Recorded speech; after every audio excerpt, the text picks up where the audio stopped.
Hemos creído pertinente mostrar en este video, en su primera parte, la anatomía de la muñeca. La muñeca está compuesta por 4 grupos articulares que son la articulación radiocarpiana, la radiocubital inferior, la mediocarpiana y la carpo-metacarpiana.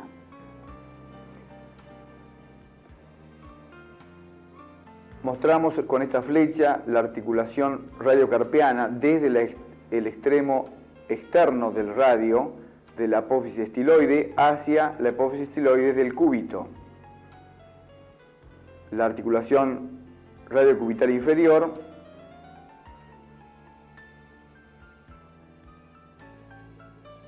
el cóndilo carpiano, formado por el escafoides, el semilunar y el piramidal.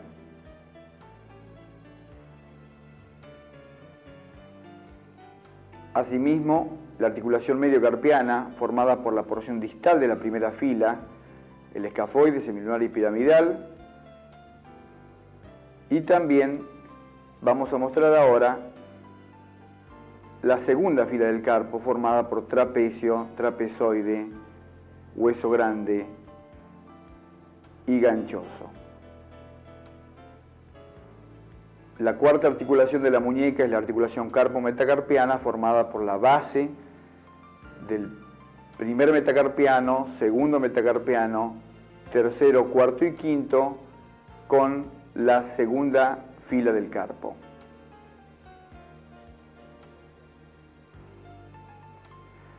La articulación radiocarpiana está compuesta por una glena antebraquial y un cóndilo carpiano. La glena antebraquial, formada por radio y cúbito. Mostramos acá las 2 porciones de la glena, que son la faceta escafoidea de aspecto triangular y la faceta semilunar de aspecto cuadrangular. Asimismo está formada la articulación cúbito-carpiana por el cúbito y el piramidal.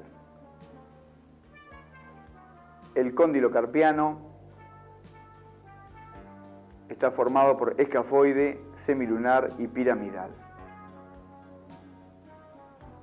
Vemos acá el polo proximal del escafoides, el aspecto que tiene y su conformación anatómica, el semilunar y más adelante el piramidal.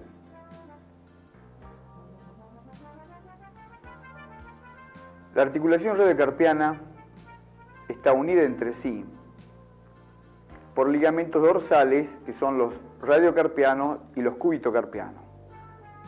Los radiocarpianos dorsales van desde el extremo externo del radio, de la apófisis estiloide, hacia el escafoide y el trapecio, y también desde el piramidal hacia el dorso de la faceta semilunar. Los cúbitocarpianos van de la parte dorsal del cúbito hacia el dorso del piramidal y su porción más interna.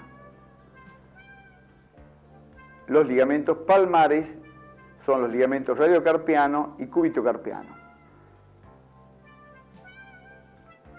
Van desde la parte palmar de la faceta escafoidea del radio hacia la cabeza y el cuello del hueso grande, pasando por el escafoide y por el semilunar. Y los cúbitocarpianos van de la fovea y de la cara anterior del cúbito para llegar al semilunar, al hueso grande y a la cara palmar del piramidal. La articulación radiocubital inferior está conformada por la cavidad sigmoide del radio y la cabeza del cúbito. La cavidad sigmoide del radio, que muestra una apertura de 135 grados de radio aproximadamente, y la cabeza del cúbito.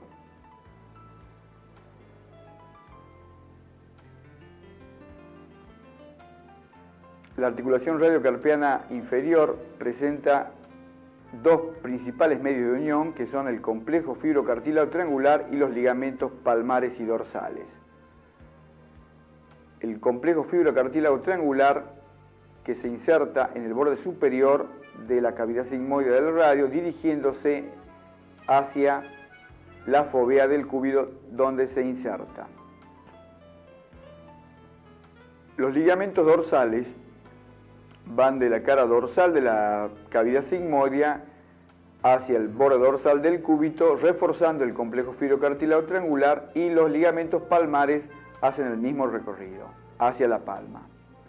La articulación mediocarpiana está compuesta por el escafoide, semilunar y piramidal en su cara distal y el trapecio, trapezoide, hueso grande y ganchoso en su cara proximal. Mostramos acá la cara distal del escafoides, el semilunar y el piramidal.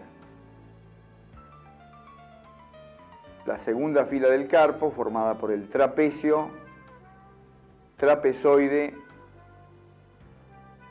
hueso grande y ganchoso.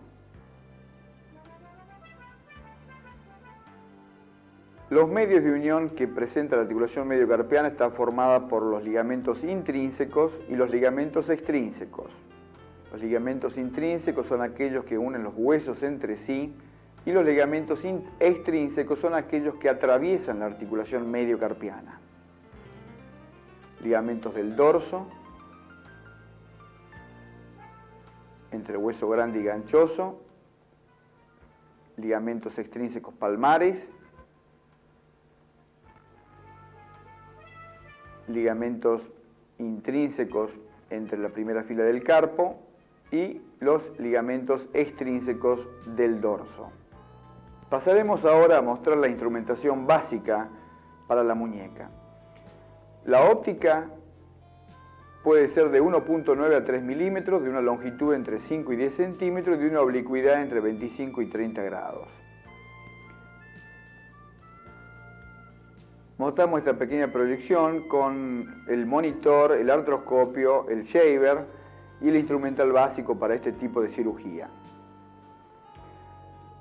Usamos nosotros un artroscopio de 2.7 milímetros con una longitud de 10 centímetros y una oblicuidad de 30 grados.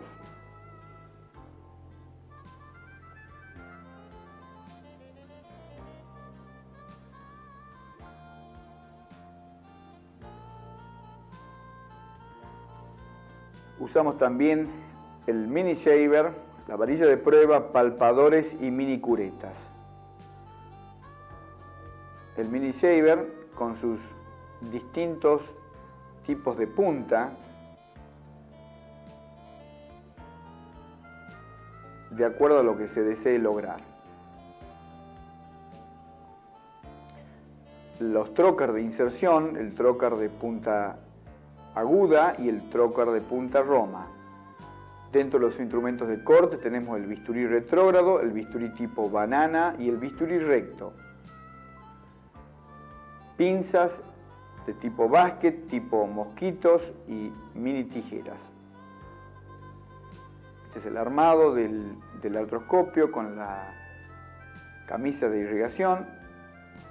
Usamos una cánula de protección para la cámara que mide aproximadamente 5 centímetros de longitud y de 3 milímetros de diámetro. Los distintos tipos de trocar de punta aguda para iniciar el procedimiento y de punta roma. Todos los procedimientos en la muñeca deben ser protegidos, ya sean tanto para los trócares como para los bisturíes, ya que las estructuras sensibles pueden provocar lesiones sumamente desagradables para el paciente. Este es el armado del mini shaver. En este caso usamos una fresa para trabajar el hueso, una pinza mini basket y los distintos tipos de bisturíes. Este bisturí es tipo banana blade, que es un bisturí angulado que sirve para instrumentar y sección del ligamento fibrocartílago triangular, siempre protegido. Los aparatos de distracción que existen en la actualidad son sistemas de roldana, torres de tracción y soporte lateral. Esta es una fotografía del libro de Terry Whipple, donde muestra una torre de tracción con medición de la distracción. Este es un aparato que usa el doctor Andrew Palmer en Siracusa, que es de mucha utilidad y no tiene medidores de carga.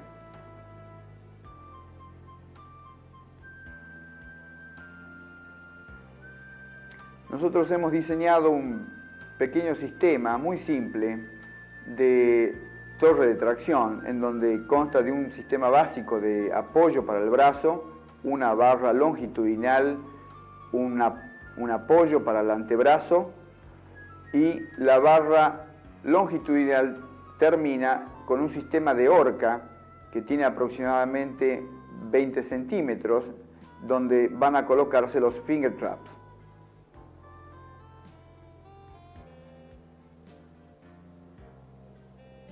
Tenemos un accesorio para trabajar la muñeca en flexión. Aproximadamente a la mitad de la horca hay un tornillo en donde se puede colocar cuando se necesita los finger traps, de tal modo de que la muñeca puede ser trabajada entre 30 y 40 grados de flexión. Es un sistema de rosca muy simple que nos permite trabajar con la muñeca en distracción. Se amarra firmemente el brazo con un velcro, al igual que el antebrazo, y se procede a la colocación de los finger traps. Es muy importante dejar que pueda pronar y supinar el antebrazo, de tal modo que las rotaciones del antebrazo permita ver la articulación radiocubital inferior con absoluta claridad. Acá podemos observar el uso del accesorio para trabajar la muñeca en flexión, permitiéndonos no solamente la posibilidad de la tracción o distracción, sino también la posibilidad de entrar con el artroscopio y el instrumental a porciones profundas de la articulación radiocarpiana, mediocarpiana y radiocubital inferior, siempre con la rotación del antebrazo libre. Los portales de la muñeca son los radiocarpianos y los mediocarpianos, de 1 a 6 para los radiocarpianos y mediocarpiano radial y mediocarpiano cubital. Acá podemos ver una muñeca con la marcación de los portales. La numeración de los portales en la muñeca se hace de acuerdo a los compartimentos que tiene la muñeca. Como los compartimentos son 6, se utilizan habitualmente 6 portales, siendo algunos de mayor utilidad que otros.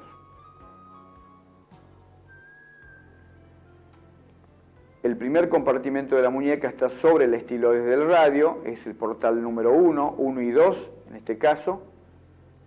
Entre el primer y segundo compartimento, el portal 3 y 4, como lo vamos a ver más adelante, el portal 4 y 5 y el portal 6 radial y 6 cubital. Todos estos portales son para la articulación radiocarpiana. El portal 1 y 2 de localización entre el primero y segundo compartimento dorsal. La utilidad de estos portales está en la irrigación de la radiocarpiana, la instrumentación para la estiloidectomía radial. En este preparado anatómico podemos ver la inserción del portal 1 y 2 siempre por el borde externo del estiloide radial. El portal 3 y 4 de localización entre el tercer y cuarto compartimento dorsal, aproximadamente a 1 centímetro distal al tubérculo de Lister. La utilidad de la exploración primaria radiocarpiana es el portal de mayor utilidad en cualquier tipo de patología de la articulación mediocarpiana. La localización es muy simple, distal al tubérculo de Lister, en un triángulo formado por el extensor largo del pulgar, el segundo radial externo y el extensor propio del índice. El portal 4 y 5 de localización lateral al extensor propio del quinto dedo. La utilidad está para la instrumentación para el cartílago fibrocartílago triangular vista la faceta semilunar del radio.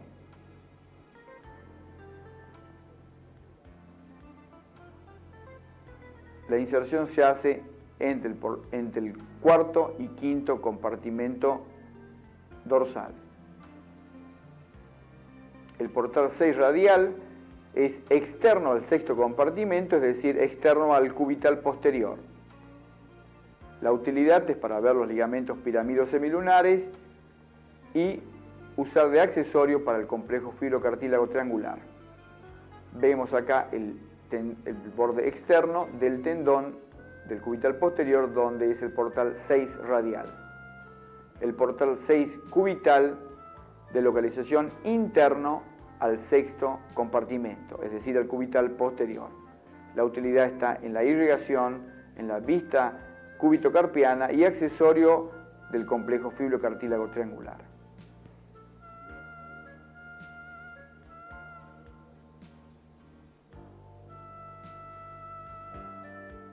Los portales mediocarpianos son dos, uno radial y otro cubital. Vamos a hablar del radial. La localización está entre el borde radial de la base del tercer metacarpiano a 2 centímetros distal del tubérculo de Lister. La utilidad está en la vista de la articulación escafo-hueso grande, semilunar y la articulación triescafoidea. Como ustedes pueden ver, en este preparado anatómico se marca la inserción del distal 2 centímetros al tubérculo de Lister y sobre el borde externo del tercer metacarpiano. El portal mediocarpiano cubital, de localización sobre el borde radial de la base del cuarto metacarpiano. La utilidad está para la visión del hueso grande, semilunar, ganchoso y piramidal. Podemos ver la localización sobre el borde externo del cuarto metacarpiano y con la posibilidad de dirigir nuestro artroscopio hacia la cara interna y externa de la mediocarpiana. Veremos ahora las indicaciones primarias de la artroscopía de muñeca. Sobre la radiocarpiana tenemos lesiones traumáticas, tanto agudas como crónicas. Y también las lesiones degenerativas. Las lesiones traumáticas agudas, ya sean de tipo ligamentarias, ligamentos intrínsecos y extrínsecos, sobre la articulación escafo-semilunar y piramído semilunar.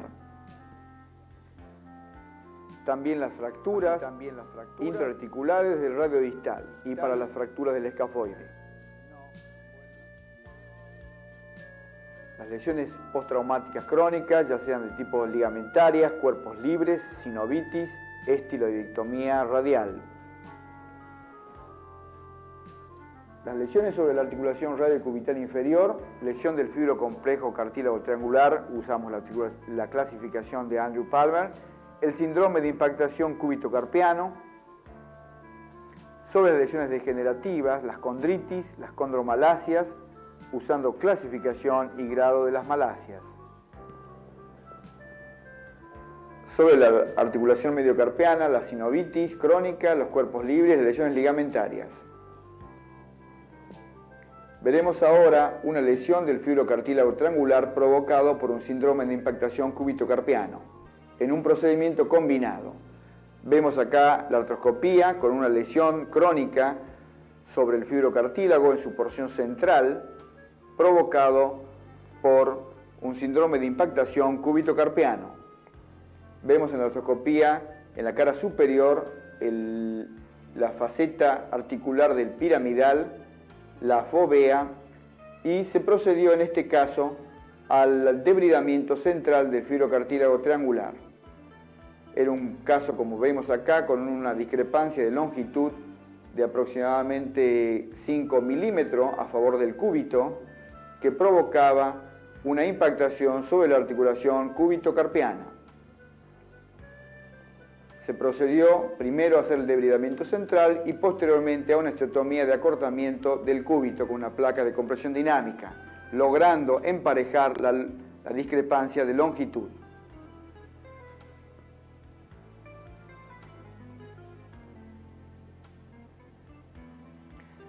Veremos ahora una inestabilidad aguda escafo-semilunar de un paciente de 37 años con una lesión en la articulación escafo-semilunar con un gap de 7 milímetros aproximadamente. Se procedió, en este caso, a hacer una artroscopía de muñeca, en donde se puede observar las lesiones ligamentarias que presentaba entre el escafoide y el semilunar, con un arrancamiento del ligamento radioescafolunar o ligamento de Testu-Quent. También se puede observar la ruptura del ligamento intrínseco o interóseo, que son ligamentos muy fuertes, y uno puede ver en esta imagen hacia la derecha el semilunar, hacia la izquierda el escafoide y en la porción inferior el radio, con el arrancamiento de los ligamentos. En la cara superior de la imagen vamos a apreciar la cara proximal de la cabeza del hueso grande. Esto en la anatomía normal sería imposible de verlo, ya que los ligamentos cubren perfectamente esta área. Se procedió al debridamiento de la lesión ligamentaria y se completó este procedimiento artroscópico con una sinovectomía de la región mediocarpiana, con una transferencia ligamentaria hecha a cielo abierto, donde se transfirió el ligamento radio-piramido dorsal hacia el polo proximal del escafoide. Acá vemos la osteodesis colocada luego de haber reducido el gap que tenía la articulación escafolunar. La inestabilidad crónica piramido semilunar. Veremos que en una artrografía previa que se realiza a este paciente que tenía un dolor crónico también sobre el borde cubital de la muñeca, una artrografía positiva en donde se muestra la perforación de los ligamentos interóseos entre el piramidal y el semilunar, y también una pequeña filtración sobre la fovea de la inserción del ligamento fibrocartílago triangular. En este caso, se procedió a la exploración artroscópica sobre el borde cubital de la muñeca, observando la lesión de los ligamentos interóseos entre el piramidal y el semilunar. Se puede apreciar la lesión crónica, el aspecto del tejido. El ligamento interóseo prácticamente había desaparecido en este caso, no se pudo reconstruir simplemente con una osteodesis, de tal modo que se procedió a la resección del tejido desvitalizado con sistema motorizado, y luego se procedió a una artrodesis piramido semilunar realizada con un tornillo canulado de Gerber.